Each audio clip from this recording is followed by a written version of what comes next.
Hashi Squelalo, welcome. Thank you everybody for joining in. New Life Learners, making all things new, non-profit. Lineage First Foundation, coming to you from Chicago and hopefully a city near you. Thank you for joining Freedmen Street.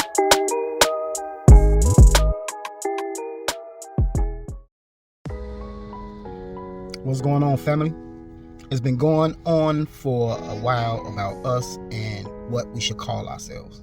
No matter what people tend to call themselves or try to push into law or whatever, we already have certain things on the books. We already have things that's put into history books, and trying to lock yourself under one thing on which a lot of terminologies, a lot of histories is packed into one is kind of, insane. To make you try to separate us as we are different people, that we went through different things. Most of us have different experiences, but our lineage show that our family has went through the same occurrences when it comes to the system that created America and the system of slavery. Be it you was a slave, a free person, or got here through the system of slavery or being free after you was enslaved. You had individuals that had treaties, individuals that fought in wars, individuals that joined other clans or tribes and became a part of them with the duality. And this is why we have a mix of a lot of people inside our culture or inside our lineage. And so it all comes up into one whole thing or one complete identity. So what we should ask yourself, do you have the lineage in this country that I do? So that's why I just go off and say the lineage community. So lineage is first for me. No matter what you prescribe yourself as, have you traced anybody back from 1865 on back? Because through them dates, you have a lot of names that was put. Colored, Negro. There's a lot of things that you try to mix and match, and it doesn't mean that they all different people.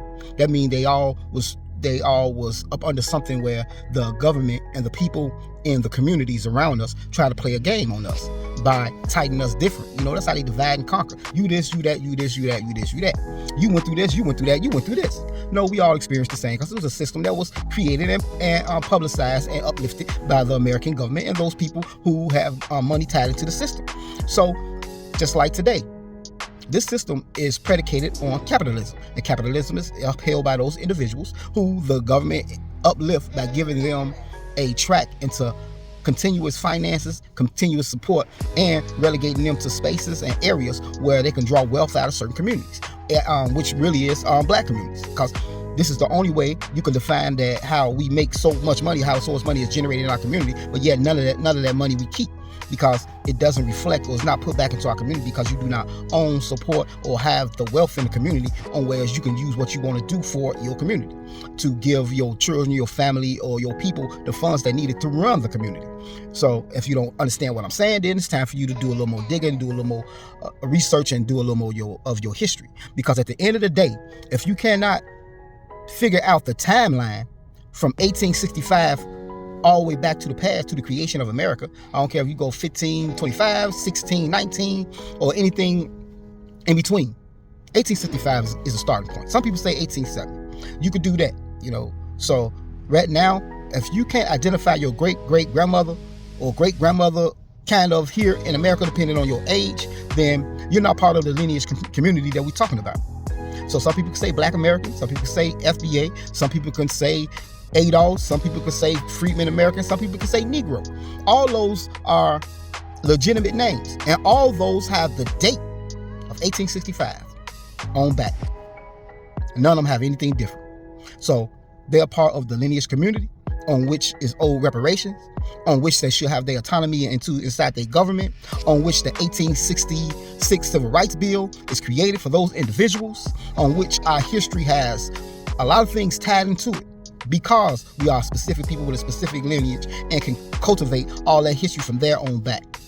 So when they try to put us under one thing or under total blackness, which involves everybody else from the diaspora, I'm not a Nigerian. I'm not an Ethiopian. I'm not a Cuban. I'm not a Brazilian. All those had a different combinations and a different lineage when it comes to the association to America. So when you are a second or third generation, you are not me. The 14th Amendment wasn't even made for other people to be inside this country and being used and use our identity to jump into politics. No other country does that. Some start doing it now, but that's mostly some of these European countries. You got other people from other countries here, and because you have a child doesn't mean that child is beholden to this country. You have dual citizenship. And that's what a lot of people don't understand. You could be a part of something, but you can't lead something that you're not fully part of. You 1 foot in, 1 foot out. So you have allegiance to two things. Now the parents come over here, and some people, they do an oath for America. But when they have a child, that doesn't mean that child keeping that oath. It's going to keep whatever that parent teaches them. And you don't know what the parent is teaching them. You're never going to know. A child wouldn't have the option to become American if a person just got here as an immigrant. The people will have to be here for at least 5 or 6 generations before you can even get into politics. They may sound bad for people and bad for others and some, but this is the problem. You got people that's coming, that's speaking for us, that's looking like us, that doesn't have the full grasp of our history, that's not trying to learn our history, that's speaking out against us and taking the money that we give. So if you have been here for the longest time since America was created, and you've been paying taxes all this time, and other people are getting the wealth or getting support from the government in which you paid the most into and the longest, that is a problem. So when people be talking about, oh, y'all begging and all that, okay, let me stop begging. Well, American government don't beg for my taxes. Don't beg to come in my community. Don't beg for support and help when you go for wars. That's begging. Because this is a country where you give, you receive. That's why it says no taxation without representation. I'm not being represented. I'm not being supported. And that's not crying or begging. Just stay the hell away from me. If that's the point, don't ask for no taxes. Don't ask to come into our communities. Don't ask for support when you go to war. Don't ask for other people to come in our community to set up shop. Set it up in your own community. Let us do our own thing. And you got people mindset talking, well, if they do that, then how you gonna feed yourself? You see all this grass out here? See all this land out here? You don't think we can grow our own food? How you gonna be able to trade with other people? Trade for what? We know how to build and create everything else that everybody else in the country create. We could actually stay in our own communities and network back and forth with our communities and let everybody else starve themselves out. That's how much ingenuity, intelligence, and forethought we have when we work together collectively as people. That's why they burnt and destroyed our towns down like they did. So if you don't look at that as a possibility, then you are very much shortchanging your people. You are looking at your people as somebody who needs support from other people to lift themselves up. No, we don't. We need other people to stay out of our business. If you look at our history, Deacons of Defense, Black Panthers, Nation of Islam, and a lot of other institutions that we created. We're out other people. I'm not going to say the NAACP, Urban League, the Institute of Black World, all them other, because most of them have allegiance with other cultures and other lineages. And that's why they don't do anything for us when it comes to reparations. You speak on reparations with this Pan-African stuff, and you want to help everybody. How can you sit at the table with other nations when you don't have a head of your own anyway? America is not sitting at the head for you. And if it is, it's going to be some white guy telling other countries what we are asking for. How does that even look? We have the right to be an autonomous people as Americans in our country, to have our own representation and own structure set up by our own people. So running to this country and running to these people in government telling us this is what you should do and this is what we should have, and they debating over it, is insane.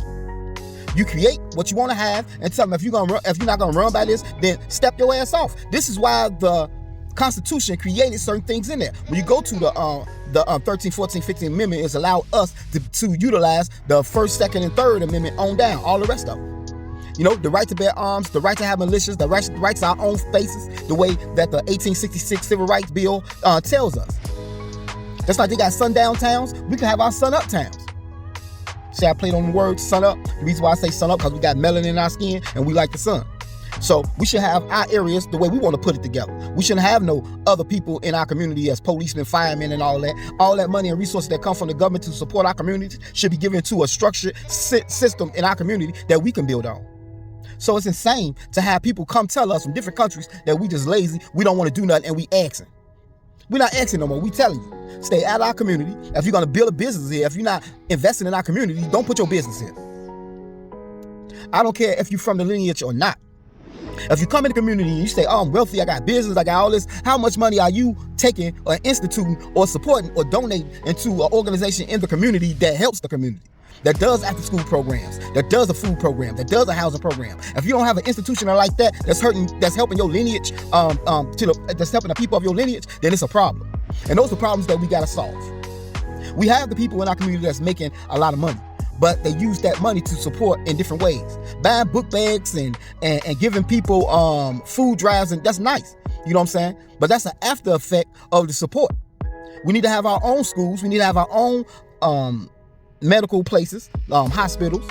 We need to have our own stores. We need to have everything of our own inside our community that is led and ran by the lineage that's in that community. If your community is 70-something% or 65%, I say if the community is more than 50-something%, then inside that community, we should have that representation when it comes to whatever generates money and finance in that community. The police department should be 50 to 70 to 90%, depending on what the lineage community is. Same thing for the fire department. Same thing for the hospitals, the teachers, and all that. And that way, we know our people will have these jobs. And because they have them jobs, most of them people will be living in the community. And because they live in the community, the money will circulate. And because the money is circulating, you can take that money and invest and do more. Especially if you donate to an institution that's in that community that y'all know that y'all help and support. So that institution would give out a lot of things. You know, it'll put on some activities in the community. It would invest into centers, after school programs, everything for your children, so you'll be able to work and go abroad and work if you have to. It would invest in businesses that you won't have to need the government or other people to come and try to invest in businesses in your community. It will also advocate to other businesses in your community. If you got Chinese people and Arab people, they got business in that community organization will go there and say, hey, you know, this month we're trying to do this in the community. We need you to donate. And if they don't donate, we boycott them. We boycott them to the point where they're not going to be able to have their revenue coming in, and they're either going to close their doors or they're going to succumb to the boycott and give us what we need in our community. Because ain't no way you should be coming in our community making millionaires and telling us you gave to NAACP or the Urban League and all that to people who ain't even doing that in our community. That's insane. But this is my rant that I'm doing only this one time. I usually like to do only 5 or 10 minutes worth of talking, but this is the structure of our community that we should have. And if you're not working or trying to build on that structure, if you're not looking at specific organizations in your community and doing your due diligence and seeing if they are really working for the community and where they donate their money and their time and who's a part of that organization, because these other lineage organizations have been around for 60 years that haven't been doing anything in the community, but yet they looking nice, they going galas, they getting all this money together, and your community's still poor, you have to cut them off. Divert that money into smaller organizations and talk to them. Go write a contract for your community and say, this is what we need, this is what we want, and we're going to start doing this every year to generate and create money for our community and use that money to build. Peace. Before I let you go, I'm going to leave you with this tidbit from somebody outside of our lineage community. Maybe that'll get digested a little bit better. Check this out. That if it wasn't for the civil rights movement, Yes. there would not be 22 million Asian Americans in this country. Thank you. What I have been trying to teach the Asian community is like, friends, do you understand that your success, your prosperity, your civil rights that you enjoy right now was paid for with black blood?